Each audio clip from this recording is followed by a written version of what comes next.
Graça e paz, irmãos. Hoje, mais uma vez, estamos juntos e agora no nosso encontro de reflexões bíblicas sobre temas da IBD. Até o Senhor voltar, o tempo que o Senhor permitir, nós vamos estar diariamente meditando nas leituras bíblicas devocionais diárias que temos nas nossas revistas de Escola Bíblica Dominical, nas lições que estaremos compartilhando na IBD. Isso é muito importante para que o irmão possa estar, além de fortalecer a sua vida espiritual, estar preparado para participar das aulas da IBD nos domingos. Portanto, nós vamos dar continuidade hoje com a nossa segunda lição da Escola Bíblica Dominical.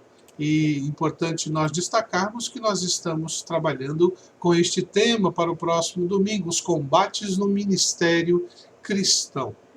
Nesta terça-feira, a nossa segunda leitura se baseia no livro de Colossenses, no capítulo 1, de 9 a 16. E nós vamos estar trabalhando o ser cheio do conhecimento da vontade de Deus, pois é uma intercessão do apóstolo Paulo. Antes, porém, da intercessão, eu gostaria que o irmão pudesse me acompanhar um pouco no recapitular rápido do que nós falamos ontem. Em primeiro lugar, os elementos essenciais para o combate no ministério cristão. Paulo, do verso 1 ao verso 8, ele fala àquela igreja, ele recebe notícias, ouve notícias muito agradáveis, ele se alegra e escreve uma oração, e declarando de que ele estava agradecendo a Deus e havia agradecido a Deus todas as vezes que ele se lembrava desta igreja de Colossos. Ele agradecia a Deus pelos motivos que Epáfras, seu irmão em Cristo, havia compartilhado ele. Quais eram esses motivos? Fé em Cristo, amor pelos irmãos, convicção na esperança, atenção à palavra do Evangelho e testemunho comprovado. Estes 5 elementos essenciais Paulo identificou através da atitude daquela igreja, e ele agradeceu a Deus, louvou a Deus pela vida dos irmãos que estavam praticando na sua vida estes 5 elementos essenciais para o combate no ministério. Porém, agora, Paulo, com a notícia que ele recebeu de Epáfras, continua a sua oração, só que agora intercedendo, fazendo um pedido, rogando ao Pai para que aquela igreja mantenha aqueles 5 elementos e agora adquira o conhecimento. Vamos ver o que o texto bíblico fala de Colossenses capítulo 1, de 9 a 16. Abra sua Bíblia, me acompanhe, não fique só na tela. Abra sua Bíblia, porque eu posso ler alguma coisa errada, ensinar alguma coisa fora. E você precisa fazer como os nossos irmãos bereanos fizeram com o apóstolo Paulo. Testaram, viram se realmente tudo aquilo que ele estava ensinando tinha base bíblica. Vamos ler então. Por essa razão, desde o dia em que o ouvimos, não deixamos de orar por vocês e de pedir que sejam cheios do pleno conhecimento da vontade de Deus, com toda a sabedoria e entendimento espiritual. E isso para que vocês vivam de maneira digna e em tudo possam agradá-lo, frutificando em toda boa obra, crescendo no conhecimento de Deus e sendo fortalecidos com todo o poder, de acordo com a força da sua glória, para que tenham toda a perseverança e paciência com alegria, dando graças ao Pai que nos tornou dignos de participar da herança dos santos no reino da luz. Pois ele nos resgatou do domínio das trevas e nos transportou para o reino do seu Filho amado, em quem temos redenção, a saber, o perdão dos pecados. Ele é a imagem do Deus invisível, o primogênito de toda a criação, pois nele foram criadas todas as coisas nos céus e na terra, as visíveis e as invisíveis, sejam tronos ou soberanias, poderes ou autoridades, todas as coisas foram criadas por ele e para ele. Este é o texto que nós acabamos de ler, de Colossenses capítulo 1, de 9 a 16, a nossa segunda leitura.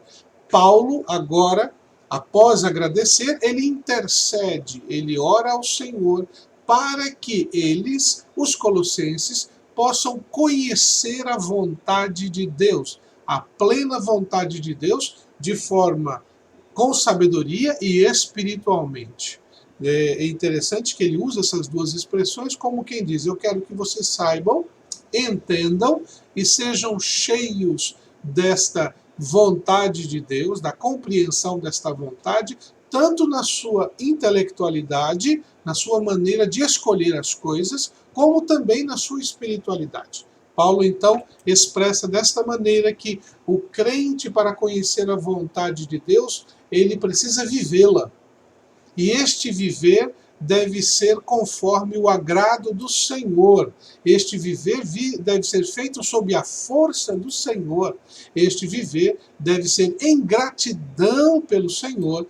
E este conhecer a vontade de Deus, este viver, deve ter a Cristo como referência. Aí estão os 4 pontos importantes que o apóstolo Paulo vai destacando na sua leitura do verso 9 a 16. Primeiro ponto, voltando, para podermos experimentar ou ser cheios do pleno conhecimento da vontade de Deus, é importante que esta busca, que esta luta, que esse desejo, que este adquirir conhecimento da plena vontade de Deus seja para agrado do Senhor. Você faz isto não para satisfazer a si mesmo, mas para agradar ao Senhor. Olha o que o texto diz: para que vocês vivam de maneira digna. Se queremos viver de acordo com aquilo que Deus espera de nós, devemos fazer isso de modo digno. E o modo digno é para agradar ao Senhor, porque é Ele o nosso padrão.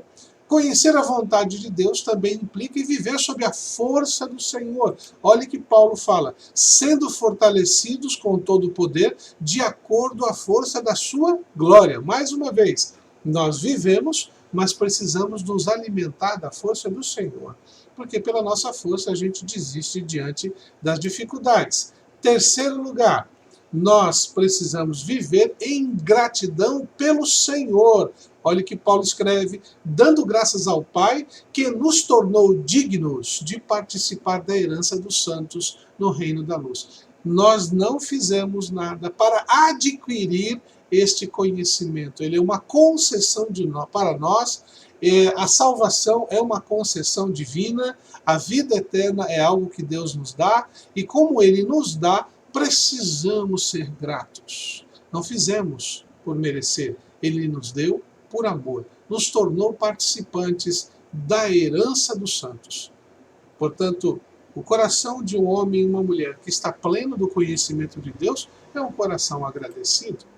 Portanto, por fim, ali nos versos 15 e 16, o apóstolo Paulo então fecha o raciocínio, ele faz a transição ali dizendo o seguinte: todo esse motivo de se viver, toda esta razão para ter o conhecimento, nós precisamos ter como referência Jesus Cristo. E isto, viver Cristo como referência. O que quer dizer isso? Quando Paulo escreve o texto, ele diz: pois ele, Jesus, nos resgatou, não é?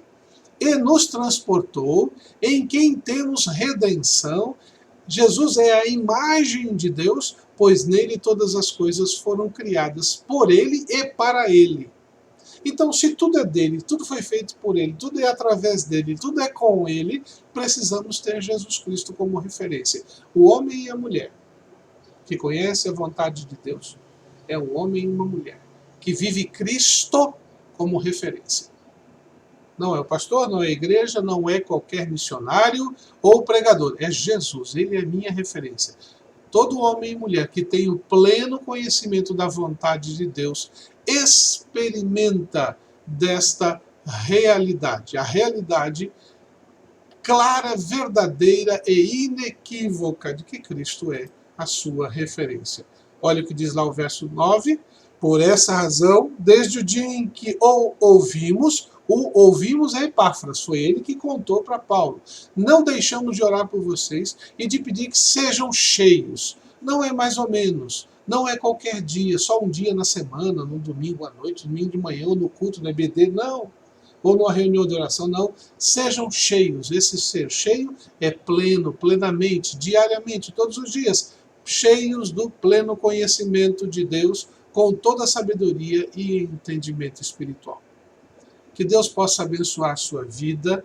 Eu espero que você possa ter entendido esta reflexão deste texto devocional diário e que você possa desejar em seu coração, de todo o coração, ser pleno do conhecimento da vontade de Deus, pois ela te ensinará a viver de modo digno.